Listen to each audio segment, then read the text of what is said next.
Martin was born in Siberia, in Pannonia, a region that today corresponds to Hungary, around the year 316. His father was a tribune of the Roman army and expected his son to follow the same military path. From a young age, however, Martin showed a different heart. While the other children played at war, he was interested in the poor and the sick, but we are not speaking of him now. We are entering another setting, another century, another masterpiece of the grace of God. In the intellectual vastness of the Middle Ages, when Europe was being rebuilt after the chaos of the barbarian invasions and Christian culture was consolidating itself as the foundation of the continent, God was preparing a man whose mind would shine more intensely than that of any other thinker of his time. St. Albert the Great, the universal master, the man who united science, philosophy, and faith as no one before or after him. His emergence was not casual, but profoundly providential, for the Church needed robust voices capable of illuminating, organizing, and defending knowledge in a period of intense transformations. Albert was born around the year 1200 in Lauingen, in Swabia, a region located in present-day Germany at a time marked by political conflicts, cultural renewals, and a strong desire for spiritual unity. Europe was living through the transition between a rigid feudal world and a new social organization that began to arise with urban growth, the expansion of universities, and the refinement of intellectual life. From early on, Albert showed himself to possess an extraordinary intelligence, accompanied by a deep sensitivity to contemplate the world around him. While many young men were enchanted by weapons, tournaments, or political life, he was fascinated by plants, animals, stones, the movement of the stars, and the silent secrets of the nature created by God. His eyes saw the world as an open book written by the divine hand, and this perception would shape his entire academic and spiritual vocation. Albert's family was noble, and as with many sons of the European nobility, it was expected that he would follow a military or administrative career within the Holy Roman Empire. However, despite his family's expectations, Albert seemed to be irresistibly drawn to study and meditation. It was common to see him isolated in some corner of the property, carefully observing a plant, noting down details about insects, or proposing hypotheses about the phenomena he witnessed. At first, many saw this as youthful eccentricity, but over time it became evident that the young man possessed an unusually bright intellect. In him, natural curiosity was not disordered, but guided by a deep thirst for truth, a truth that, for him, could only have its ultimate origin in God. While still young, Albert was sent to study at the prestigious University of Padua in Italy, which was then one of the most important academic centers in Europe. The change marked his life deeply, for it was there that he came into contact with the great philosophical debates of the 13th century, especially the rediscovery of the works of Aristotle, which were arriving in the West through Arabic and Jewish translations. These works stirred enthusiasm and controversy. Some masters saw them as a threat to the Christian faith, others as an opportunity to deepen the understanding of the world created by God. Albert, with his broad and prudent mind, perceived that truth could not come into conflict with divine truth, since all truth comes from the same author. This conviction would guide all his future intellectual and pastoral work. It was also in Padua that Albert had his first contact with the Order of Preachers, founded by Saint Dominic de Guzman a few decades earlier. The young Dominican order had arisen with a clear mission: to defend the Catholic faith against the heresies that were spreading throughout Europe, especially Catharism, and to promote sound, faithful, and profound teaching of Christian truths. Albert was impressed by the balance between study and spiritual life that characterized the Dominicans. At first, however, he hesitated to enter the order, perhaps fearing his family's reaction or considering himself unworthy of such a vocation. But grace does not grow weary of pressing upon the souls of those whom God has set apart for himself, and something troubled him interiorly, a calling that little by little became impossible to ignore.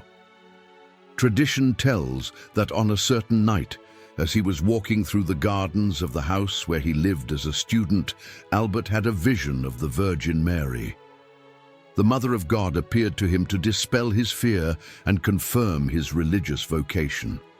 She told him that if he entered the order of preachers, God would grant him the strength, wisdom, and light necessary to fulfill his mission. This mystical moment marked his life deeply and transformed hesitation into determination. The next day, Albert sought out the Dominicans and asked to enter the order, renouncing the privileges of his social standing to embrace humility, obedience, and poverty according to the gospel. Upon entering the order of preachers, Albert saw his life acquire a new rhythm, now organized by liturgical prayer, disciplined study, preaching, and fraternal life. He quickly became known for his intelligence and his ability to teach with clarity. His superiors perceived in him not only a brilliant scholar, but also someone endowed with solid virtues, patience, humility, prudence, and a profound love for the truth. These qualities would make him one of the greatest teachers in the history of the Church.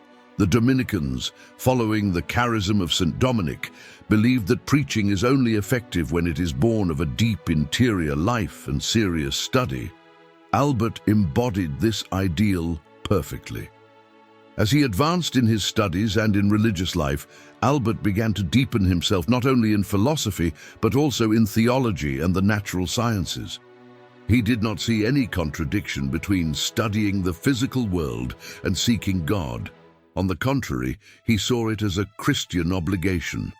For him, the created universe was a kind of sacrament of divine wisdom. When God created all things, he left in them his mark, his language, his signature. Thus, understanding the natural world was not a flight from faith, but an expression of love for the Creator. This integrating vision would make Albert not only a notable theologian, but also a pioneer of experimental science. With time, his fame as a master began to spread throughout Europe. Students traveled great distances to attend his lectures, attracted by the clarity, depth, and intellectual charity with which he treated all subjects. Albert never humiliated his students, no matter how simple their questions were. On the contrary, he strove to enlighten each one's mind with patience and compassion, believing that teaching was an act of mercy. His humility was so great that even though he was considered one of the most intelligent men in Europe, he never boasted. He preferred to be seen as a simple servant of the truth, a truth that belongs exclusively to God. The academic life of St. Albert the Great reached its apex when he was transferred to teach at some of the most important universities in Europe, such as those of Cologne, Paris, and Padua. At that time, the medieval university was a vibrant environment, marked by intense debates, renowned masters, and students coming from all of Christendom. In this context, Albert quickly stood out for the depth with which he addressed each subject. There was no topic he did not master. Metaphysics, ethics, politics, logic, arithmetic, astronomy, botany, mineralogy, zoology, and above all, theology.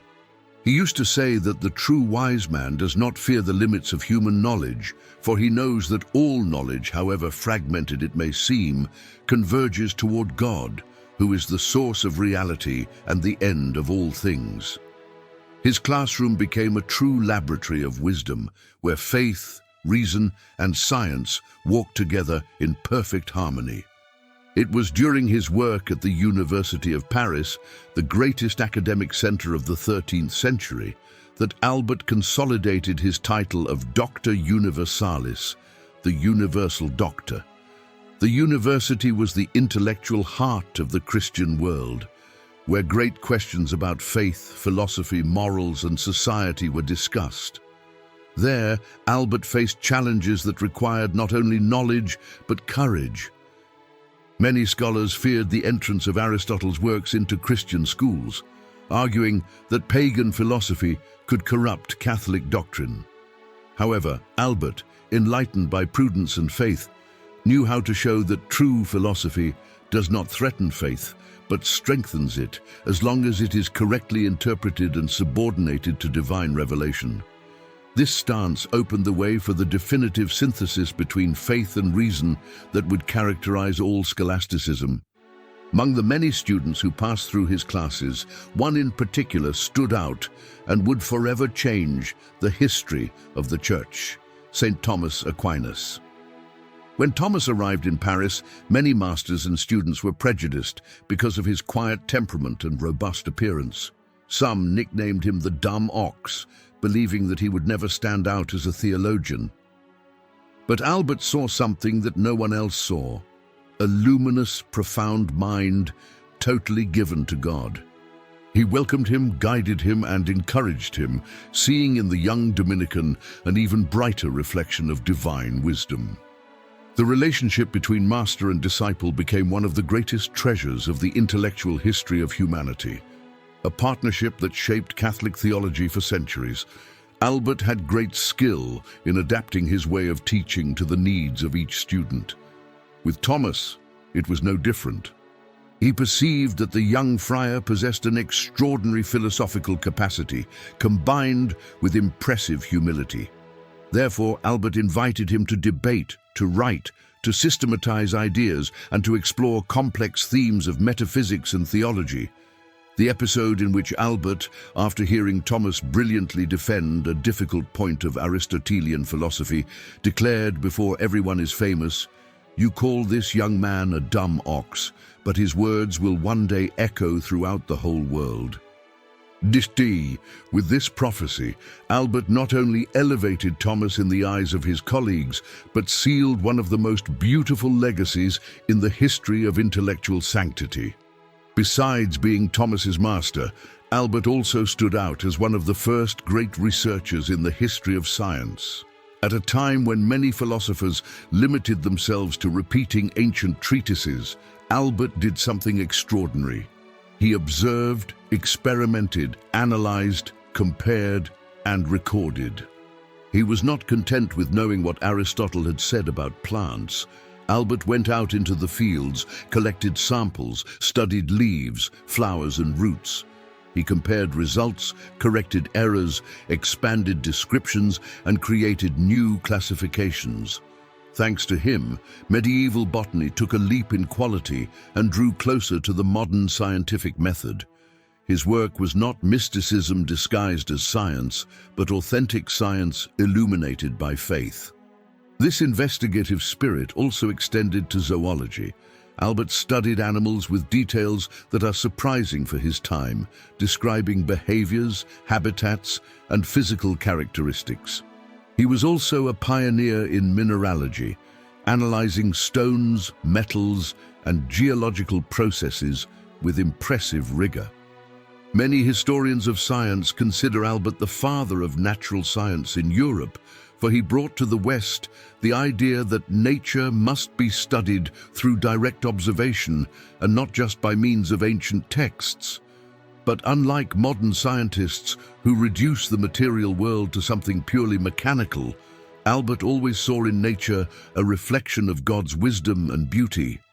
Although he was a brilliant researcher, Albert never allowed scientific knowledge to become an obstacle to faith. On the contrary, he affirmed that the more deeply a person understands the created world, the more intensely he can contemplate the Creator. For him, studying nature was not a spiritual distraction, but an act of praise. Just as an artist places part of himself in his work, God left traces of his perfection in everything that exists. Science, therefore, is not the enemy of faith. It is a bridge that leads the soul to divine infinitude.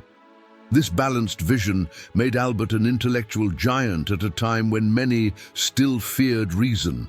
His fame grew increasingly, and his sermons attracted crowds. He was not only a professor, but a fervent and deeply spiritual preacher. Many were impressed to realize that the man so involved with academic debates and complex studies possessed a profoundly devout heart. Albert celebrated Holy Mass with great reverence, meditated for long hours before the tabernacle, and nourished a filial devotion to the Virgin Mary. For him, there was no contradiction between the altar and the lecture chair. Both were places where God revealed himself. His example showed students that holiness is not found only in the cloister or the desert, but also in the university and in books. In Paris, Albert also faced heated debates with masters who tried to divert philosophy toward paths contrary to faith. Different heretical currents arose. Some defended an extreme rationalism that eliminated the supernatural, others a pantheistic interpretation of Aristotle. Still others, a denial of the immortality of the soul. Albert confronted all these errors with firmness, but without arrogance.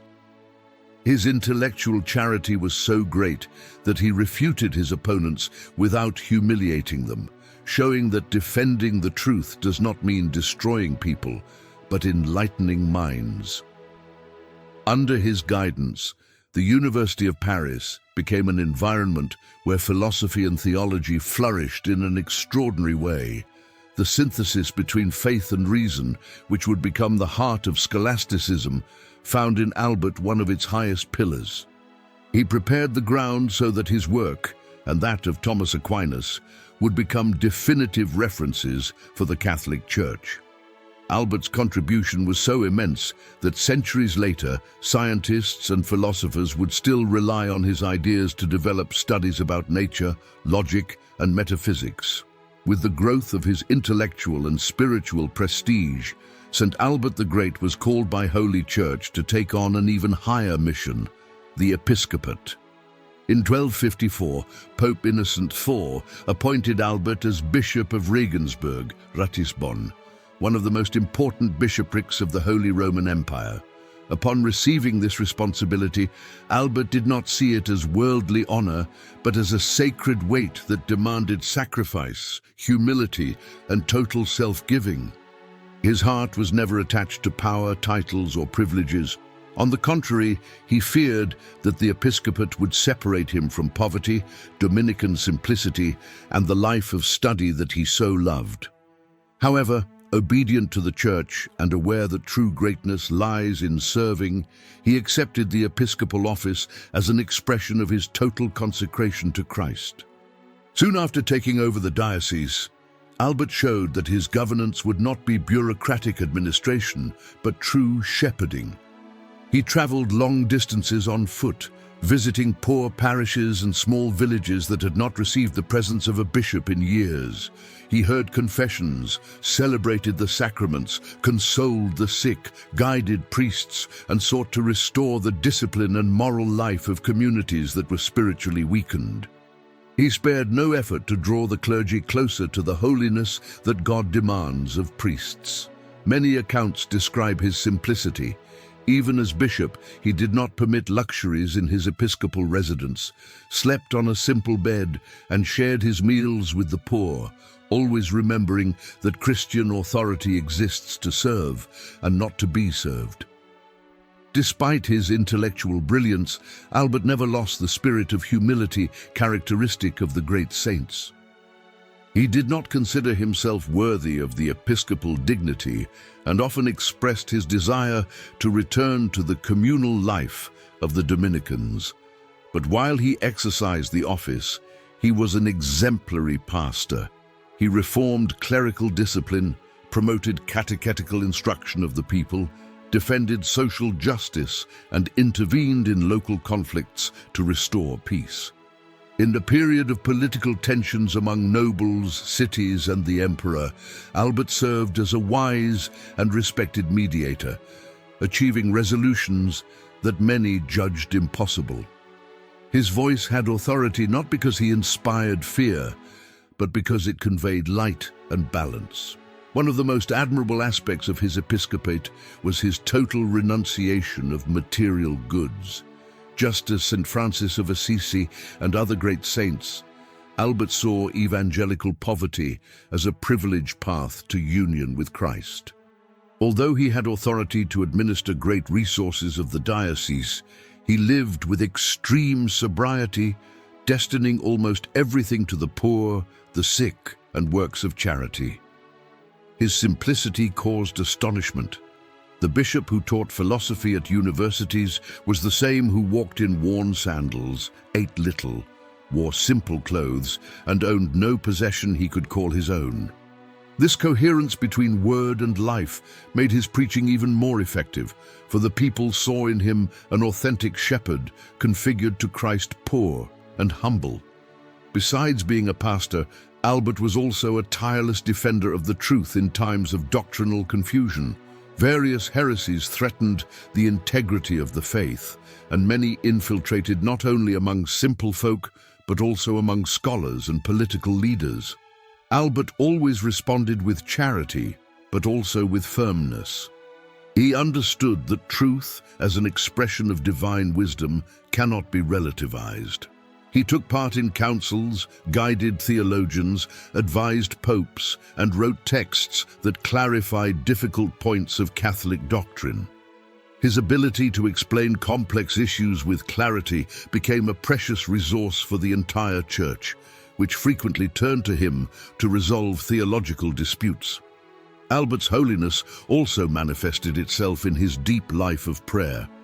Even when he was overwhelmed by administrative matters and pastoral journeys, he never neglected the liturgy of the hours, silent meditation, and prayer before the Blessed Sacrament. It was common that, after an exhausting day of visits and appointments, he would remain for long periods in the church, kneeling before the tabernacle, seeking strength in Christ in the Eucharist. Many witnessed that Albert wept during prayer, especially when contemplating the Lord's Passion. His love for the crucified Jesus shone through in his sermons, in which he invited the people to unite themselves to the cross as the path to sanctification and victory over sin. Albert's devotion to the Virgin Mary was equally moving. He called her Mother of Wisdom, for he believed that all true light proceeds from Christ, who is eternal wisdom, and that this wisdom became flesh in the purest womb of Mary. Every day he recited the office of the Blessed Virgin, meditated on her mysteries, and entrusted his decisions to her. He told his students and priests that there is no true Christian science without interior purity, and that no one acquires purity without the help of the Immaculate Mother of God. Therefore, his devotion was not sentimentalism, but the spiritual foundation of his intellectual and pastoral life. In spite of all these responsibilities, Albert never abandoned his mission as a teacher. While bishop, he wrote treatises, answered students' questions, and continued researching. Many were amazed to see him, after long days of pastoral work, still dedicated to books, writing, and observing nature. He believed that forming minds was as important as forming souls, for ignorance and intellectual error also lead people away from the path of salvation. His dedication to study was, therefore, an act of love for the Church. Few saints worked so much and in so many different areas, and few left such a vast legacy, both for theology and for science. After years of governing the diocese with wisdom and charity, Albert humbly asked the Pope for permission to resign from the episcopate and return to Dominican life. His resignation was not motivated by spiritual fatigue, but by a deep desire to live once again the poverty and simplicity of convent life. The Pope accepted his request, recognizing that Albert had served with excellence and fidelity. Thus, he laid down the episcopal staff and became once more simply Brother Albert, the poor, wise, and holy Dominican who preferred the silent cell to palaces and ceremonies. This attitude caused admiration throughout Europe, for it showed once again that his greatness did not lie in titles, but in his total surrender to the will of God. Back in ordinary religious life, Albert joyfully resumed his role as teacher and counselor. He continued traveling, preaching, guiding religious communities, and answering theological questions that were sent to him from all parts of the continent. His fame, far from diminishing, only grew. And even in old age, he retained an impressive spiritual energy. The humility that had always characterized him made his presence luminous, and many sought in him a model of perfect integration between faith, reason, and pastoral life. His life was beginning to approach its final stage, but his legacy was already consolidating itself as one of the most grandiose in the history of the Church. After leaving the episcopate and returning to Dominican life, St. Albert the Great was able to dedicate himself once again to study in an even more intense way, but now with a spiritual maturity that overflowed in all his works. It was in this period that he consolidated his definitive contribution to the relationship between science and faith, one of the most striking marks of his life and legacy. At a time when many feared that intellectual progress might weaken spirituality, Albert understood that the light of reason does not extinguish the light of faith. On the contrary, like two flames fed by the same divine source, they strengthen each other. Thus, he sought to harmonize with the power of his genius everything that the natural world revealed with the greatness of Christian truths. His monumental effort opened the way for modern science, but without ever breaking with Catholic doctrine. Albert's scientific studies were so meticulous that they would surprise even modern researchers.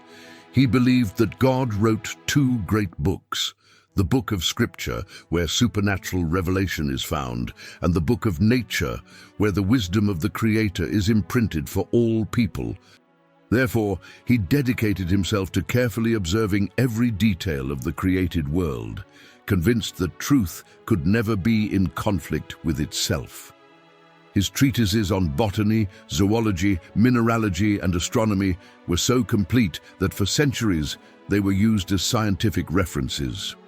In his works, he described plant species, analyzed animal behavior, studied the composition of minerals, and investigated atmospheric phenomena, always with the attitude of a man who sees the world as a reflection of divine intelligence. Among his most notable contributions, his ability to discern what was scientific truth and what was superstition stands out. In the 13th century, it was not simple to separate facts from legends, real observations from popular myths.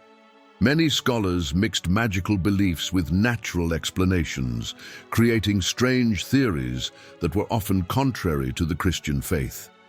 Albert, however, guided by prudence and the solidity of his philosophical formation, carried out a rigorous work of analysis and purification. He rejected fanciful explanations, sought verifications, and insisted that true knowledge must be founded on evidence.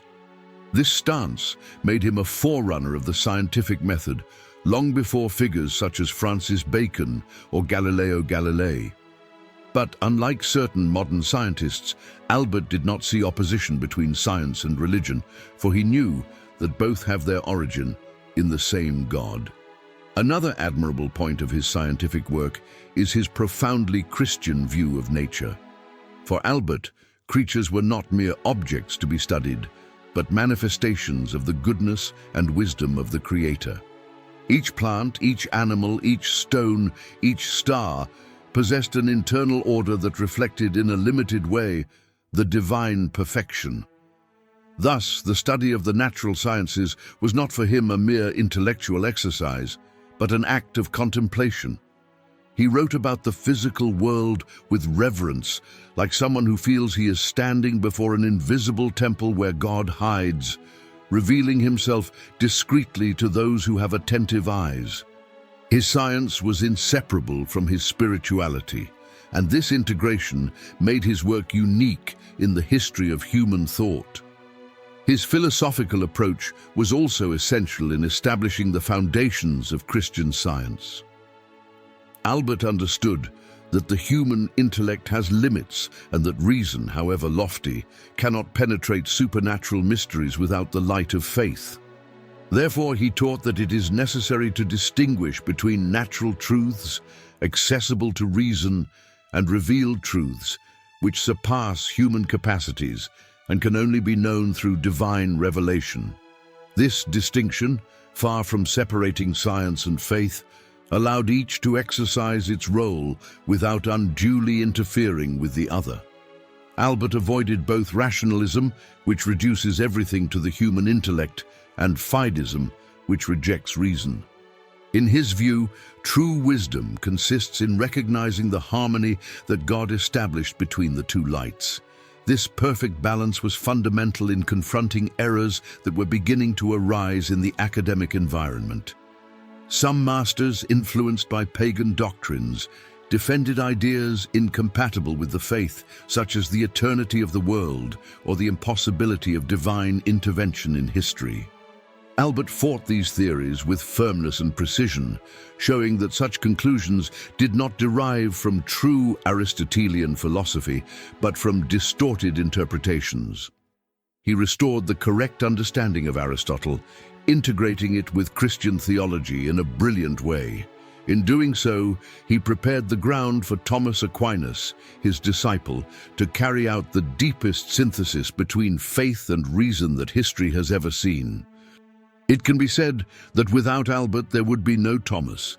Without Thomas, there would be no scholasticism. And without scholasticism, the Church would not have the solid intellectual edifice it still maintains today. In addition to philosophy and the natural sciences, Albert dedicated himself intensely to theology, writing monumental works on the sacraments, Christian morals, spiritual life, and contemplation. In his theological writings, he showed the same precision and humility that characterized him in scientific studies. His texts revealed a heart passionate for Christ and deeply united to the revealed truth. One point that he frequently insisted upon was the importance of virtuous life as the foundation of any knowledge. For Albert, there is no true wisdom in a heart dominated by disordered passions. Interior purity was for him not only a moral, but also an intellectual issue, for the soul, enlightened by grace, becomes more capable of understanding the divine order that permeates the world. One impressive characteristic of Albert is that, even though he was an intellectual giant, he never despised simple people. He preached to peasants, spoke with the poor, advised children, and guided religious who did not have great academic formation. His capacity to adapt teaching to his listeners was extraordinary. For the wise, he offered profound arguments and complex analyses. For the simple, he offered parables, everyday examples, and accessible explanations. This pastoral sensitivity showed that his knowledge did not aim at vanity, but at the good of souls. He knew that the true wise man is the one who becomes small so that Christ may be great, and that knowledge has value only when it leads people to holiness. On his journeys, Albert also observed natural phenomena, people's behavior, and the social reality of the places he visited. He was able to transform each experience into material for study and spiritual reflection. Many described him as a man with a penetrating gaze, capable of noticing details that escaped others. This ability to observe deeply both the physical world and the inner world made Albert a unique witness of the greatness of creation. His wisdom was not only intellectual but contemplative. He saw God in everything, and everything led back to God. This unifying vision is one of the most beautiful marks of Dominican spirituality. Finally, the integration between science and faith achieved by St. Albert the Great represents an eternal model for the Church. In modern times, when many attempt to oppose science and religion, Albert's witness remains as a beacon. He shows that faith does not fear reason, and that reason, when honest, does not fear faith. True science does not destroy God, and true faith does not destroy science. Both arise from the same source and point to a single end: truth. Albert's contribution, therefore, does not belong only to the 13th century, but remains current and necessary for every generation that seeks to understand the mystery of creation without losing sight of the Creator. The life of St. Albert the Great was so vast and fruitful that it manifested itself not only in his intelligence and pastoral service, but also in a series of written works that impress by their depth and breadth. It is estimated that Albert produced more than 40 volumes, covering practically all areas of medieval knowledge: theology, biblical exegesis, philosophy, cosmology, astronomy, physics, chemistry, botany, zoology, mineralogy, ethics, logic, rhetoric, and spirituality. This gigantic output was not the fruit of an anxious or scattered spirit, but of a soul totally recollected in God. He wrote with the serenity of one who knows that truth is not found in haste, but in contemplation, not in quantity, but in depth. His texts were the fruit of long hours of silence, study, and prayer, always with the purpose of enlightening minds and leading souls closer to Christ. One of the fields in which he stood out most was the commentary on the works of Aristotle. Albert was the first great Christian master to explain, systematize, and correct the writings of the Greek philosopher in a complete and coherent way, making them accessible to the university environment and to Catholic thought. Before him, many feared Aristotle because they considered his philosophy incompatible with the Christian faith. However, thanks to Albert's prudence, discernment, and profound spirituality, the Church was able to understand that Aristotelian philosophy, when read correctly, is a powerful ally in explaining the natural order created by God. This harmonious synthesis allowed for the rise of the monumental work of Saint Thomas Aquinas and shaped all scholasticism. For this reason, Albert is remembered as the father of scientific Christian philosophy, for he inaugurated a totally new way of studying the natural world in the light of faith. Furthermore, Albert wrote mystical treatises that reveal a heart deeply united to God. Although he was a man of science, he possessed a burning spirituality, capable of touching supernatural realities with the sensitivity of a contemplative. His works on interior life, union with God, and the practice of virtues show that he was not only a great wise man, but also a great saint. In various texts, he describes the soul as a mirror that must be continually purified until it reflects the light of Christ. For him, holiness is not a state reserved to a few privileged souls, but the destiny of every Christian who, by grace, decides to renounce sin and walk in truth. This vision makes Albert a master not only for intellectuals, but for all who wish to grow in spiritual life. Albert's humility also manifested itself in the way he dealt with his own knowledge. Despite mastering an impressive number of subjects, he never took pride in his wisdom. On the contrary, he affirmed that everything he knew was only a drop before the infinite ocean of divine science. One of his most famous sayings expresses this humility: the more a person knows, the more he must recognize that he knows nothing before the wisdom of God. This attitude allowed his mind to remain free from pride and open to truth. Many who lived with him were impressed to see that in complex debates, Albert was the first to listen, the most patient in dialogue, and the most willing to acknowledge when someone else's argument was valid. His intellectual virtue was as great as his moral virtue. In his life, there was no lack of accounts of miracles. Although he was a great scientist, Albert never reduced the world to what is visible or measurable. He knew that God, the author of natural laws, is not bound by them and can intervene in an extraordinary way whenever he wishes. Many witnesses stated that Albert possessed a special gift for healing the sick through his prayers. There are records of people who, having lost all hope in doctors, recovered their health after receiving his blessing. In addition, some accounts describe visions and mystical illuminations that he received during prayer, especially before the Blessed Sacrament. These phenomena were never sought by him, who considered miracles something secondary in relation to interior conversion, but they show that God confirmed his servant's holiness even through sensible signs. The fame of his holiness also attracted countless faithful seeking spiritual counsel.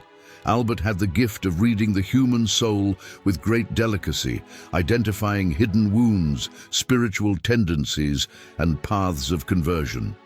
He knew that spiritual direction does not consist in imposing rigid rules, but in helping each soul discover what God expects from it. Therefore, he adapted his advice to each person's needs, always with gentleness and truth. Many said that speaking with him was like speaking with an angel. His presence conveyed peace, his voice was soft, and his words penetrated deeply into the heart. This pastoral sensitivity made him a true physician of souls. Even as an intellectual genius, Albert also carried out simple tasks with immense love. It was common to see him sweeping the convent, tending the gardens, or helping in the kitchen, like a simple friar among his brothers. He said that before God, greatness does not lie in the type of work one does, but in the love with which it is done. When asked how he managed to reconcile so much learning with so much humility, he used to respond that pride is an illusion that weakens the mind and impoverishes the heart. His life showed that study does not distance a person from God when it is born of charity and directed to the good of souls. Despite his immense intellectual productivity, Albert devoted much time to prayer. He spent long periods before the Eucharist, often throughout the night. In one of his meditations he wrote, "Nothing in nature is more beautiful than light, but no light is more radiant than the real presence of Christ in the Eucharist." His devotion to the Blessed Sacrament was deeply united to his intellectual life. For Albert, no scientific or philosophical truth could be fully understood without the light of grace. All his wisdom derived from intimacy with Christ, and that is why his knowledge did not become arrogance, but humility, did not become pride, but adoration. Another impressive aspect of Albert's life was his ability to endure trials and contradictions with heroic patience. Although he was admired by many, he also faced criticism, envy, and persecution. Some colleagues accused him of daring too much by studying natural subjects. Others criticized him for integrating pagan philosophy with Christian theology. Still others were troubled by his simplicity, which contrasted with the more pompous lifestyle of certain clerics of the time. Albert, however, never responded aggressively. His heart was so fixed on Christ that nothing could take away his peace. He knew that truth does not need to shout to defend itself. It only needs to remain firm. Finally, his spiritual writings reveal a man totally surrendered to the will of God. In one of his works, he states that the greatest miracle is not moving mountains or healing the sick, but transforming the human heart so that it renounces sin and loves God above all things. This teaching sums up his life. Albert did not seek applause, power, or recognition. His only ambition was to serve the truth, love God, and lead souls to heaven. And it is for this reason that the Church honors him not only as a wise man, but as a saint, one of the greatest saints of the 13th century and of all Christian history. In the final years of his life, Saint Albert the Great was already recognized throughout Christendom as one of the greatest wise men in history. His name was mentioned with reverence in universities, convent schools, noble houses, and even among simple peasants who saw him as a man of God endowed with extraordinary light. Despite his advanced age, Albert continued to travel through various regions of Europe, whether to mediate conflicts, to teach, or to guide religious and lay people. On all these journeys, his presence was received with enthusiasm and veneration. However, the weight of the years was beginning to make itself felt. Steps that had once been quick became slow. His hands trembled slightly when writing, and his voice, once firm, sometimes faltered. But his mind remained luminous, and his heart remained entirely given to Christ. The nearness of death did not generate fear in Albert. On the contrary, it filled his soul with deep peace. He frequently meditated on eternal life, writing reflections that would become precious for future generations. In one of these meditations, he stated that the true wise man does not fear leaving the world, for he knows that everything he has learned here is only a shadow of what he will contemplate in the divine light. For Albert, death was the passage to the fullness of truth, the truth he had sought with such ardor throughout his life.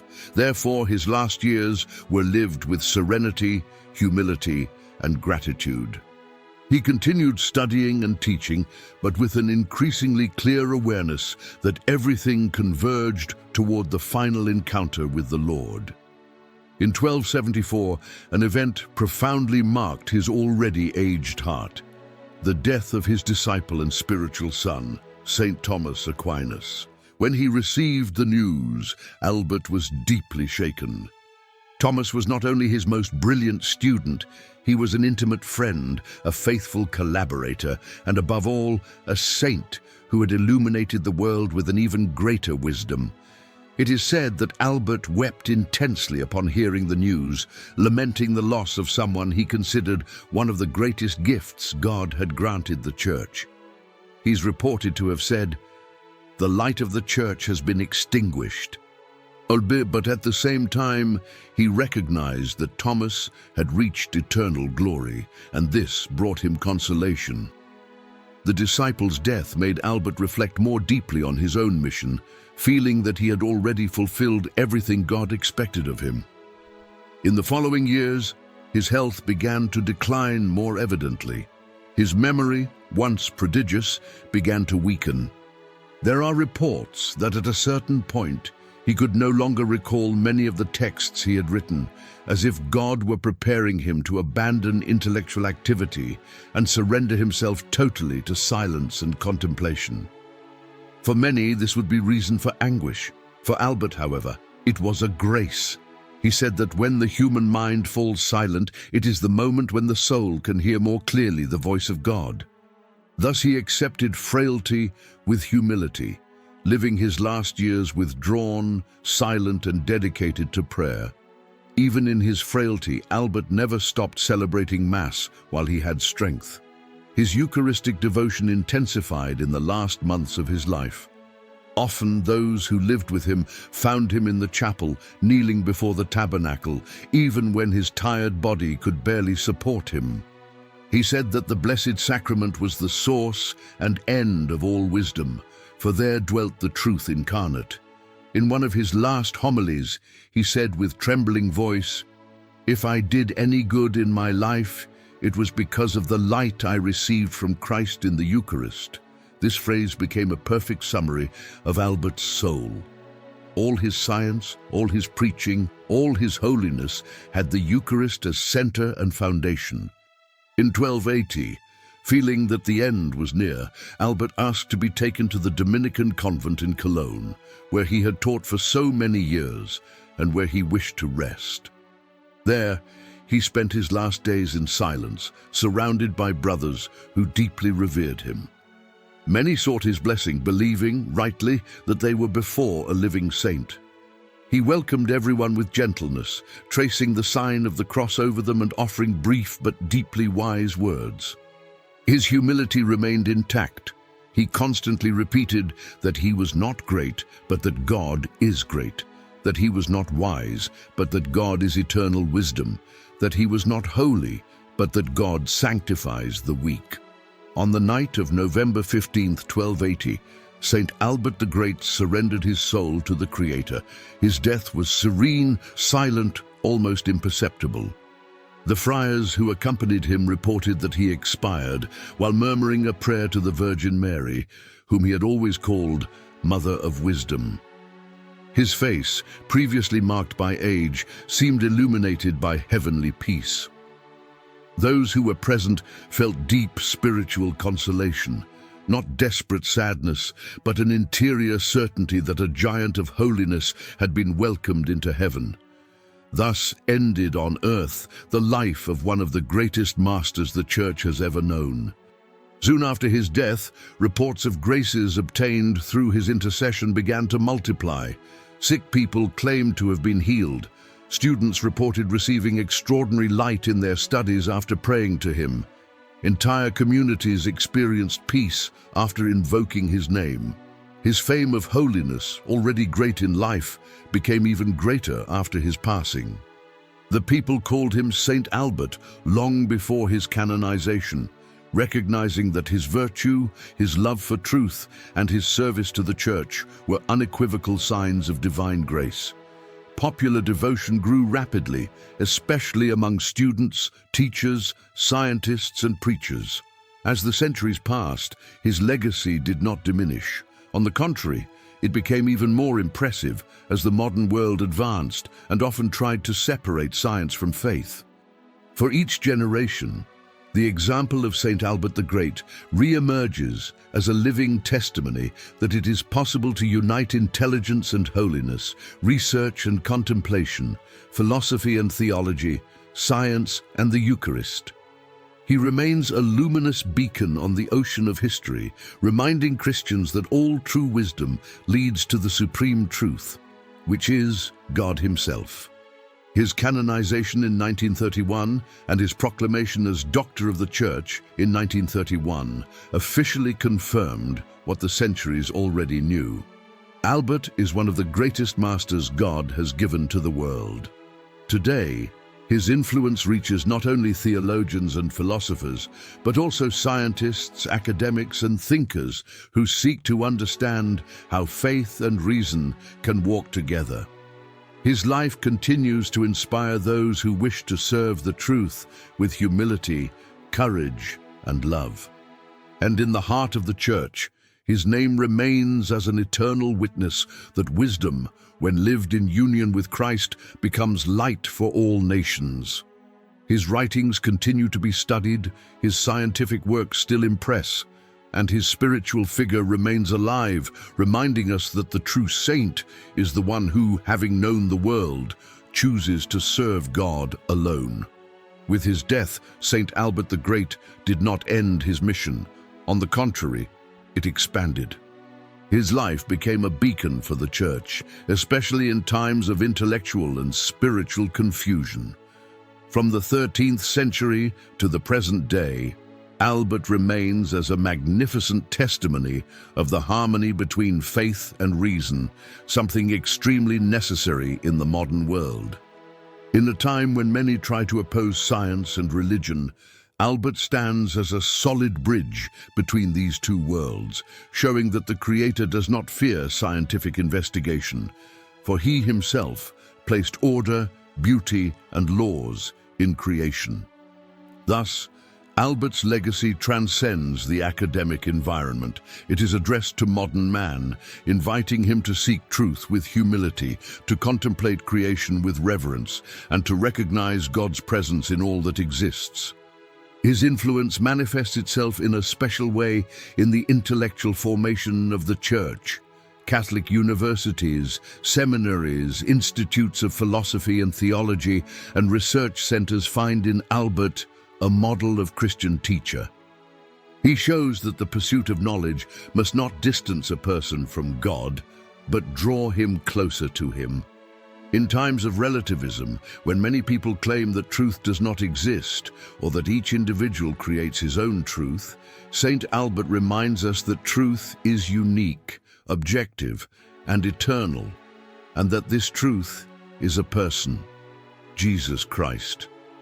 His teaching, therefore, is not only theoretical, it is deeply spiritual and pastoral.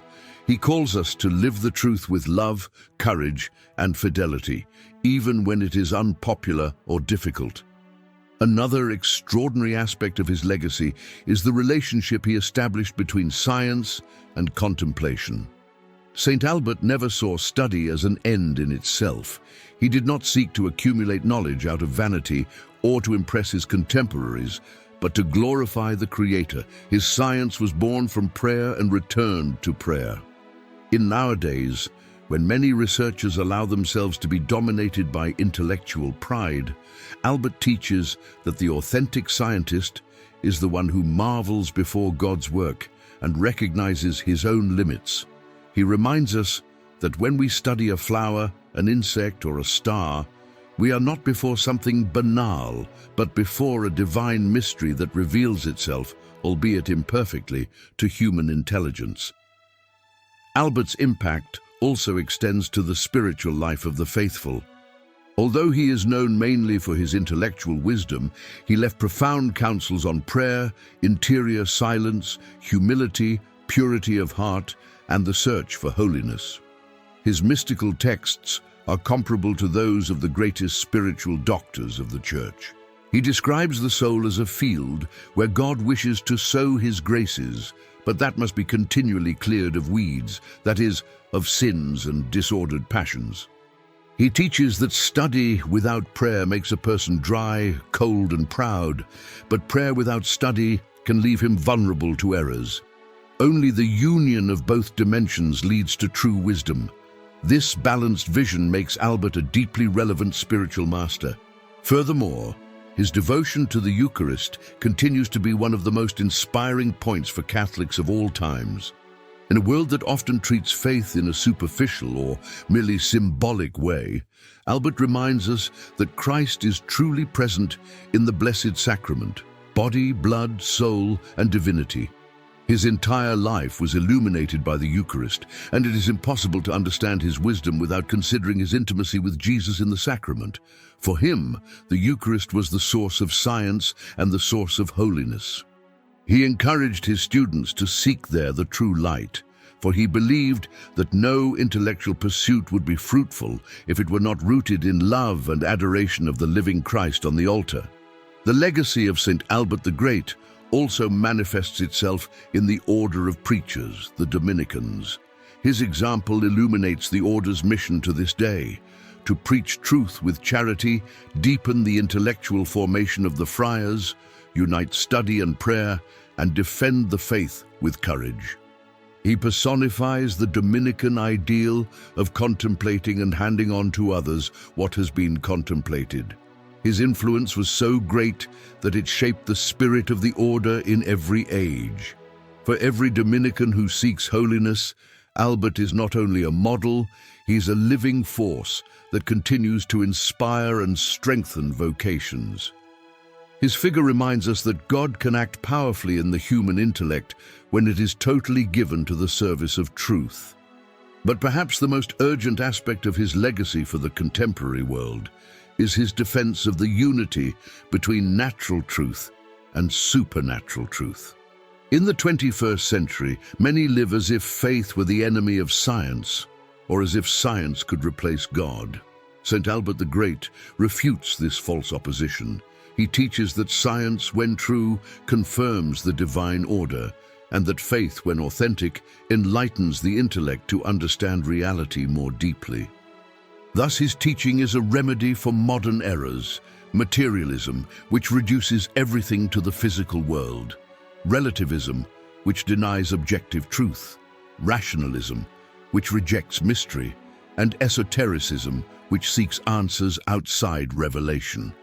Against all this, Albert proclaims, truth is one, and God is its source.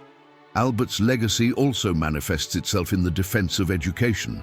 He believed that study is a path of sanctification, provided it is guided by love of the truth. In today's world, where so many young people are drawn by superficial ideologies or by entertainments that scatter the mind, Albert's example reminds us of the importance of forming the intellect, cultivating the habit of reading, seeking wisdom, and dedicating time to reflection. He shows that intellectual formation is not a luxury, but a necessity for those who wish to grow in faith and resist the doctrinal confusions that spread rapidly. His life invites Catholics to value study, especially the study of the Church's doctrine, sacred scripture, and Christian philosophy. As we contemplate the whole trajectory of St. Albert the Great, from his youth marked by contemplation of nature, through his work in universities, his episcopal shepherding, his miracles, his deep humility, and his holy death, we understand that we are before one of the greatest giants of holiness. Albert was not only a wise man, he was a saint. Not only a scientist, he was a mystic. Not only a teacher, he was a spiritual father for all Christendom. His life teaches us that true human greatness consists in placing all the gifts received at the service of God and neighbor. He united heaven and earth, reason and faith, study and prayer, science and contemplation, leaving a legacy that no age can ignore. Finally, St. Albert the Great invites us to follow the same path of humility, wisdom, and love for truth that marked his life. He reminds us that God distributes diverse gifts. To some, he gives the ability to teach, to others to preach, to others to console, to others to study. But that all these gifts have a single purpose: to glorify the Creator. In Albert's example, we realize that there are no limits to what God can do in the soul of someone who surrenders entirely to him. His life is a song to truth, a hymn to the intelligence enlightened by grace, a testimony that holiness is possible in any vocation. And looking at his story, we are invited to say with confidence, "Lord, make us instruments of your truth, as you made of your servant Albert."